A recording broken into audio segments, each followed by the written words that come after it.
morning. How are you? Thank you for joining us again on Saturday on the Table Talk Podcast. I'm Bob Colbert, your host of the Table Talk Podcast. I got a little bit of sad news to report. Our coach, Alabama, I'm an alumni of Alabama. Our head coach, Nick Saban, has made a decision to retire as the head coach of University of Alabama. And so that brings to a close era, uh, a successful era of 17 seasons and 6 national championships for Coach Saban. And he had 1 national championship at LSU prior to coming to Alabama for a total of 7 national championships. Sorry, my head looks crooked. So I have to do a little confession. I actually had recorded this last week, but I had a server failure, and all my content for the week's podcast was dumped. So basically, I had to recapture that. So I'm re-recording. I'm not live this week, but I'm recording the podcast offline, and we'll post it online for the Table Talk.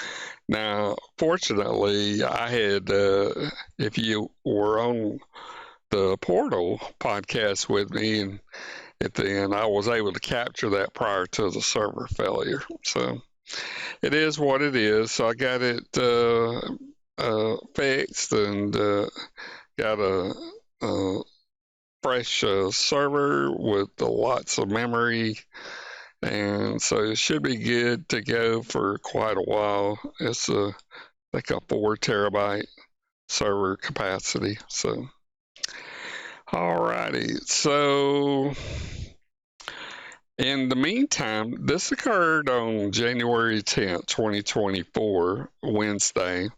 And here we are on the 20th of 2024. So, what has occurred since that we've had a few votes go into the transfer portal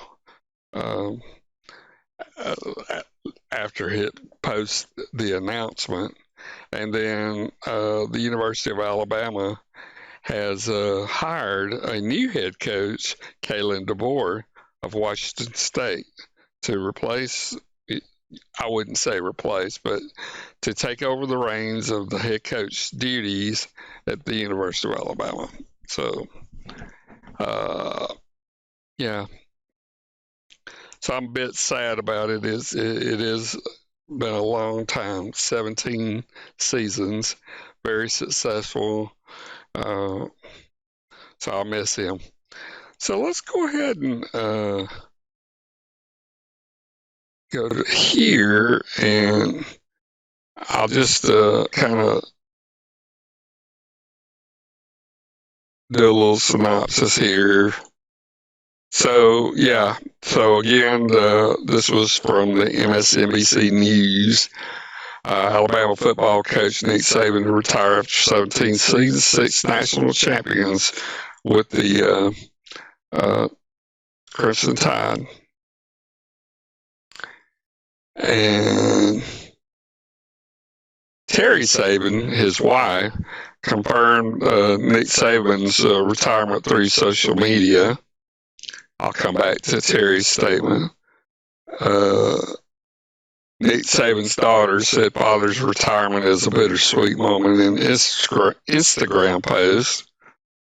Alabama's Kalen DeBoer, the new head coach, describes the first conversation with Nick Saban. He's welcome here.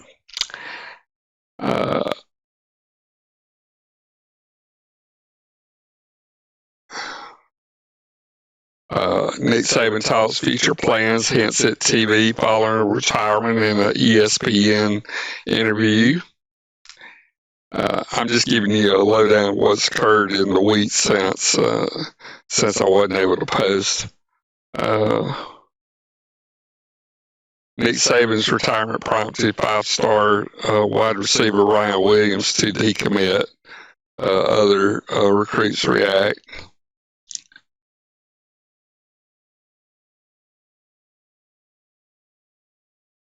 Yes, I should say that. Alabama's Nick Saban retired after 7 national championships, 6 with the University of Alabama, crunch the time, most in major college football history.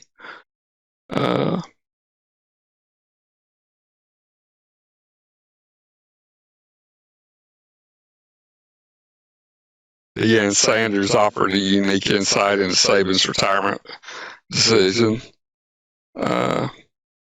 Nick Saban's retirement's costed college football $100 million and counting. Kristen Saban shared a teary photo as Saban retires from Bama in a bittersweet moment. That's his daughter. Nick Saban reveals the toughest players to share retirement news with. Said Nick Saban's luxury Jupiter Island, Florida home is the ideal location for retirement and golf. Miss Terry, that's his wife, was what we call her at Alabama, Miss Terry, speaks out after Nick Saban's retirement. Alabama always will be the sweet home to Saban family. Nick Saban announced his retirement after an unprecedented successful 17 seasons at Alabama. Texas fans, college football world reacts to Nick Saban's retirement. Let's see. Alabama star Isaiah Bonds transferring to Texas as a fallout of the retirement announcement. Dolphins quarterback Tua Tagovailoa, remember he was Alabama's quarterback, stunned reaction to Nick Saban's retirement caught on Hard Knocks.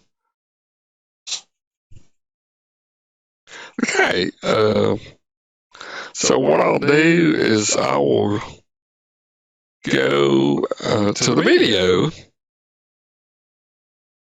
Let me and capture what Paul Feinbaum he had it on. They had made an announcement that they were going to have an announcement, so it occurred on the show. So this is an ESPN feed. So I credit ESPN on this as well as Paul Feinbaum show. Okay, so I'll start it. And we have breaking news from Chris Lowe at this moment. Nick Saban is retiring. Sources are telling ESPN 6 national championships, the greatest coach of all time. It appears to be over. I repeat that again. According to Chris Lowe of ESPN, Nick Saban has announced to his team that he is stepping down. Chris Lowe joining us right now. Chris, many thanks. Appreciate you coming. I'm just going to hit you up and tell you what do you know and how did this come about? Well, Paul, it is for college football, it's one of those days I think we'll probably all remember. The greatest run certainly in modern football history over. Nick Saban retiring, telling his team today. This is something he's done the last few years, as I think after the season, he and his wife Terry have gotten away and assessed where they are with their lives, where Nick is with his career. This was not something that he did for the first time this year. And, soon after they got back from the Rose Bowl, they went down to their place in Florida, talked about it, came back, thought about it. I don't think anybody knew, excuse me, I don't think anybody really knew what was going to happen. I mean, you talk to people at Alabama the last few days, it's been business as usual. But Nick is old school, as you well know, and the first people he wanted to know were his players. And he talked to his players, he told them. And I think it's, again, something that a lot of people around that program thought there might be a chance of it happening, but I don't think anybody saw it coming in the last couple of days. Again, Chris, so many people felt like this was a possibility, and I watch what you have to say very closely, and I felt you were pointing toward the possibility of this throughout the year, reversing where you had been previously. What do you think triggered it? Well, I think, when you're 72 years old, first of all, Paul, 14-hour days are a lot different than they were when you're 60 or 62. That's just the way it is. And Nick's one of those guys that he can only do it one way. He's never going to scale back. He was never going to scale back and bring somebody else in to help him. He knows one way to coach football. And I think he'd gotten to the point where he felt like he had given everything he could. He'd done everything he could as a head football coach to make Alabama a championship contender every year. And this was the right time, the right place for him in his life and his family to walk away. He was never going to have – someone asked me out in L.A., is there any chance that he would do this and then sort of say, I'm going to coach my last year? No way. There was never any way he was going to do a victory tour like we've seen some coaches do. He was going to decide, he was going to make his decision, talk to his family, and then he was going to be done. And that's what happened today. Again, I realize many of you are maybe just joining us. You see it at the bottom of the screen for those folks on radio that may have just tuned in. Chris Lowe, who has been as close to Nick Saban as anyone over these last couple of years, really for many years, breaking the story moments ago that Nick Saban has told his team he is retiring.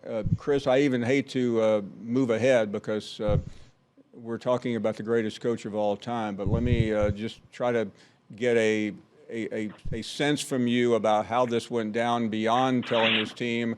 How long do you think this has been in the works, and what impact, if any, did last week and this season have on his decision?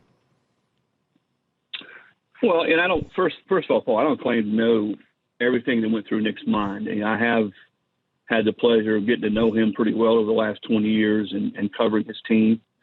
He's been very gracious to me to let him inside his program and see some things and sort of go behind the curtain. But this was something that was a very tight circle. Really, he and his wife, Terry, his family. And I think that's about it. And I think that's sort of the way he is. If you know Nick Saban, he's not the kind of guy that talks about things that might happen. He's very much an in-the-moment type of guy. I did speak with him, I guess, last month before the playoff.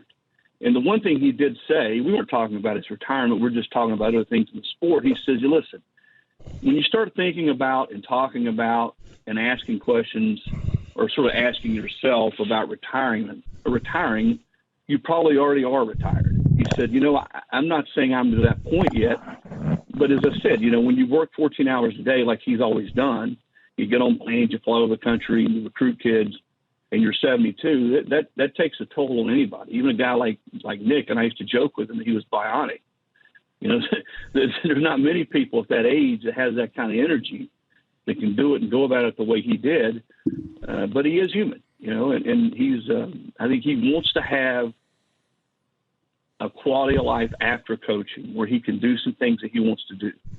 And I think that's the other thing that he has said, not just this year, but over the years when we've talked about different things, that when he's done coaching, that he still has time, still has the kind of quality of life, because then he can go out there and live his life, do things with his family, do the things that he likes to do that, let's be honest, when he's coaching football, that was always going to be what he did. And he just didn't have the time to do it because he was never going to take the time, because he wanted to coach football and do it at the highest level. And he always felt like if he weren't, he was letting his players down, the university down, all the fans down. He was going to give everything he possibly had.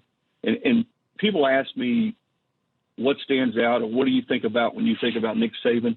There was a story that Terry Saban told me one time when they were living in Miami. And this is when he was in NFL. And they had a meeting or something planned there at the Dolphins headquarters. And there was a bad storm that came through, and people were having trouble getting to the work. Well, the Sabans had a tree that actually fell over in their yard and blocked the driveway. Nick goes and gets a chainsaw and saws that tree up so he can back the car out of the driveway and get to the complex. That's the way he went to work and approached his job every single day. We are chatting with Chris Lowe. This bombshell breaking news from just moments ago that Nick Saban has informed his team that he is stepping down after the most legendary career in college football history with 7 national championships. Chris, it is early even to think about something, but it's obvious whenever a coach steps down, there is going to be a new coach. Just not that there's any news on that, of course, because this hasn't even been officially announced yet, but just give us your best guess on how this plays out.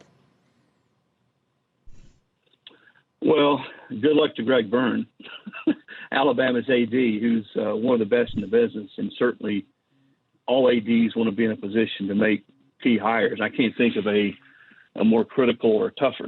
I wouldn't say tougher because Nick leads that program in such great shape. But a hire, let's just put it this way, Paul, a hire that everyone's going to be watching. And clearly, it's not just going to be Greg's hire. There are people there, his bosses in the upper administration in Alabama that will have a big say. I don't think they'll rush. Certainly every good AD, which Greg is, has a list of guys, as the cliche goes, or candidates in their drawer, and I'm sure he does. People are going to, the next question you and everybody's going to have, well, what say will Nick Saban have? Nick Saban will do anything and everything he can to help them move forward. In no way, shape, or form, though, is in his DNA that he's going to try to force somebody on them and tell them this is who you should go hire. He will be a resource for them. You can bet your last dollar on that. And I think they'll sort of look around and see who they feel like is a fit. There are a lot of good young coaches out there. This is a young man's game. I think more than ever, when you look at the workload and NIL and managing the roster and portal and all that goes into being a head coach now, especially at that level. And so I think all those things to be considered. I just right now I'm very hesitant to start throwing out names because and I know over the next 24 hours, basically everybody who's ever won a title, NFL and college, anybody who's ever been construed as being somebody who's been a part of Nick's tree is going to be mentioned at some point. Another moment or two again. I don't want to act like this is the end of the world, but in college football, this is as close as you can get. We're at the precipice with the news that everyone that has covered Nick Saban, that knew Nick Saban, that has watched, admired, or rooted against Nick Saban knew would happen.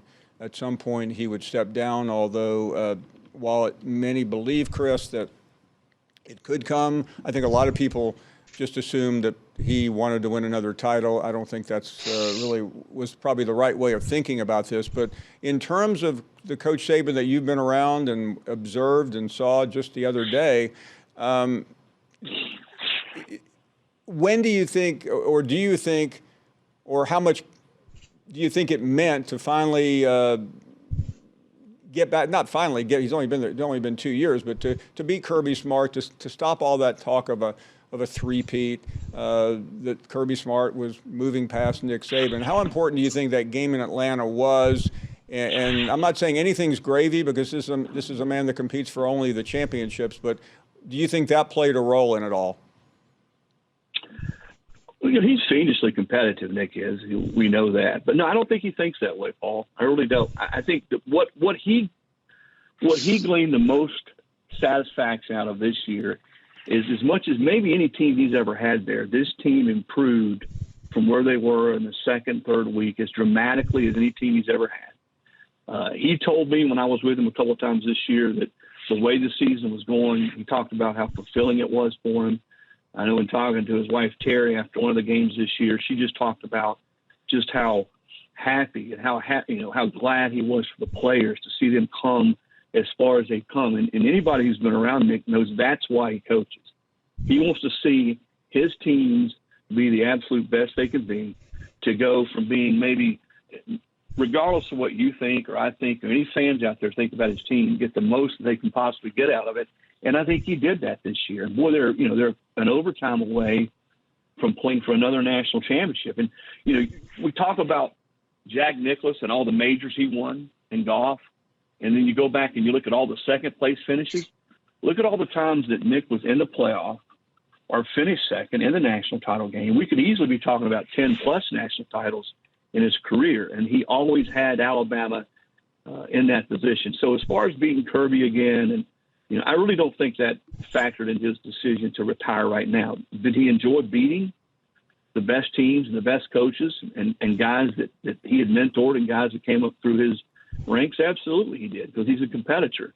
But I don't think that's anything that cemented the fact that he was ready to walk away right now. Yeah. All right, I'm going to go ahead and call it there on that. So here's Miss Terry's, that's his wife's commentary. Let me turn this volume down. It's kind of blowing my ears out.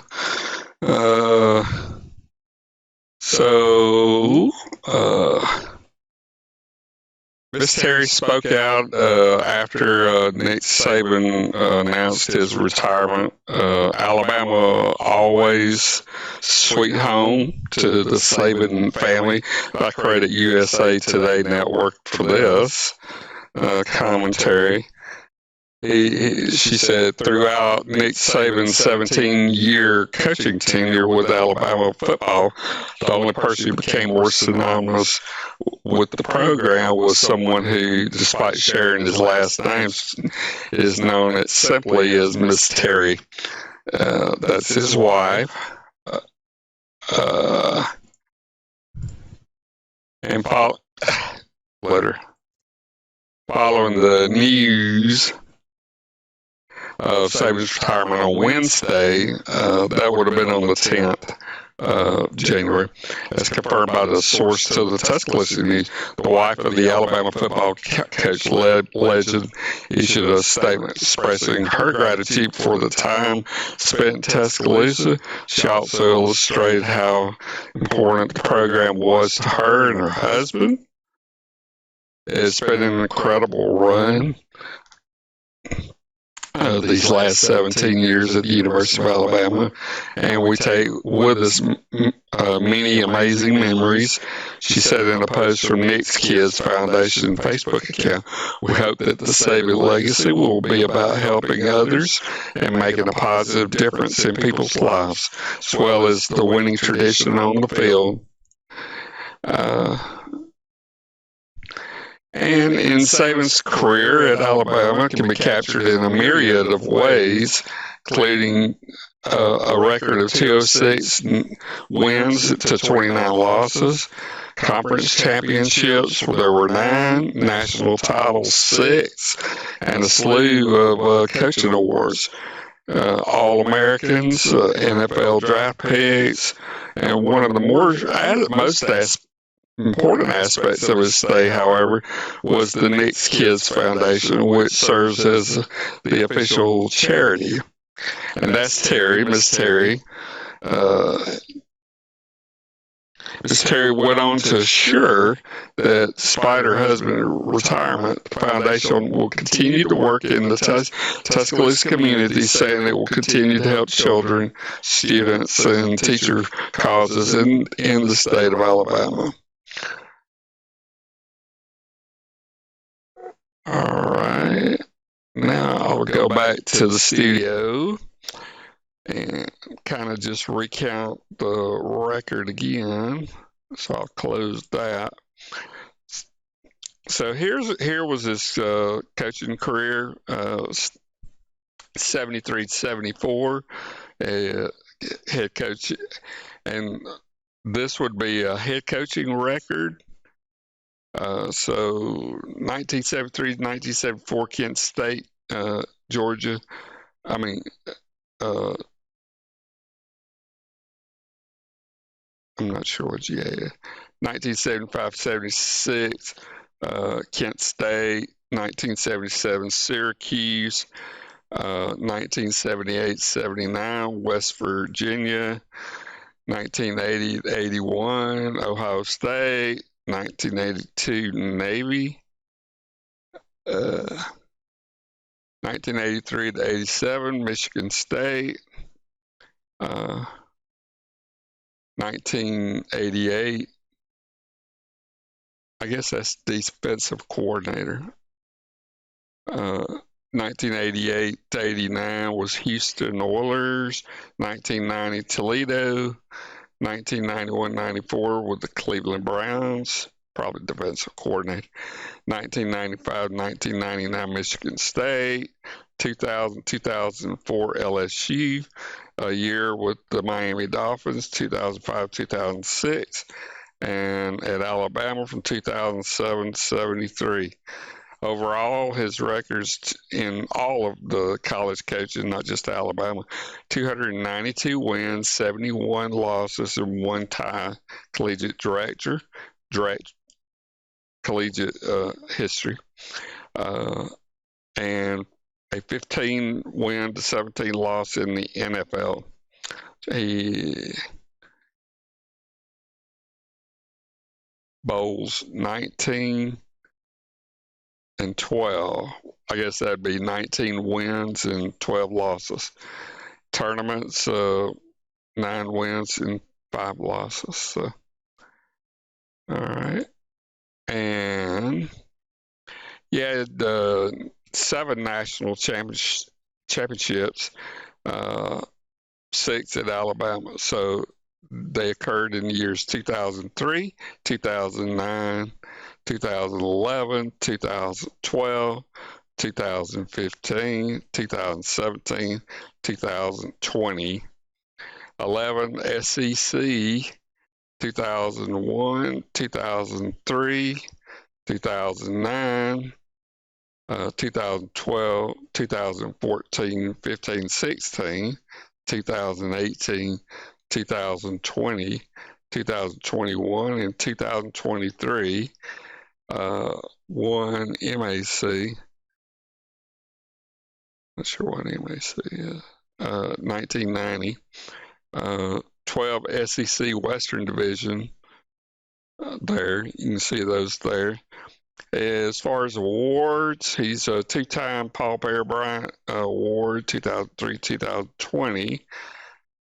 Twice awarded Walter Camp Coach of the Year, 2008, 2018.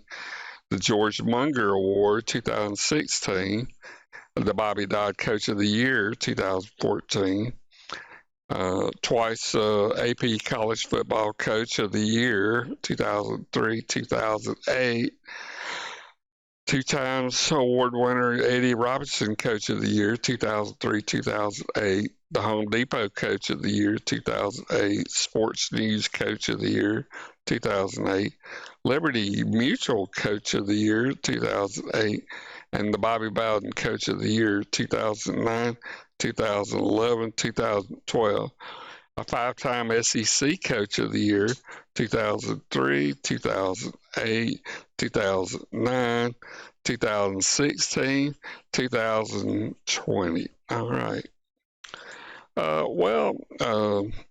Like I said, I had a server failure right after the Portal podcast last week, so I did capture that one. So that was up on Spotify and YouTube, that podcast. But the table talk, even though I was talking, wasn't being recorded apparently. So instead of just redoing it, it was getting a little bit late in the day. We're still doing some Christmas kind of things. Had some family in the area, so we're visiting. So I just delayed it to record the podcast this week, and then I'll upload that to YouTube and Spotify. Now, our new head coach is Kalen DeBoer from Washington State. We did lose in the championship game in overtime to Michigan. Congratulations, Michigan. Washington, I believe, also won their championship over. Yeah. So congratulations there. So next week I'll cover the beginning of the coaching career for Caleb DeBoer. He I don't know. I don't think it was Wednesday. I think it was the next day. It could have been on Friday. Anyway, he came to Tuscaloosa, Alabama. It was late, kind of late, getting late at night at the Tuscaloosa National Airport, and had quite a few folks there to receive him and welcome him to Tuscaloosa, Alabama. And so I'll discuss the beginnings of the Kalen DeBoer head coach era. So that'll do it for the Table Talk podcast today. I trust that you had a great Christmas and New Year's, and hopefully you're surviving all the snow and ice and in the eastern seaboard and Midwest, Colorado area.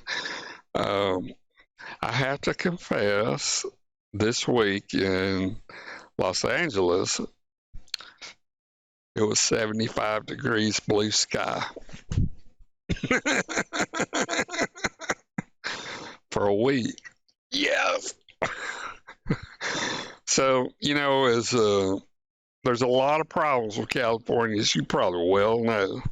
But one of the great things about California is it's obviously its scenery, beauty, landscape, but the weather's awesome. So, you have to watch out for the fires. Not many tornadoes here. I think we've had a water spout, kind of, I believe, and we have an occasional earthquake, and I have felt two of those, minor, and it's kind of a weird feeling, by the way. I'm not used to that. So, but no tornadoes, thank goodness. All right. Well, I hope you have a great Saturday afternoon. College football's over for the season 2023. We're getting close to the NFL playoff games and getting ready for the Super Bowl game, and then we'll have a long 8-month gulf to college football return. So I hope you have a great Saturday. Take care, my friends. See you later.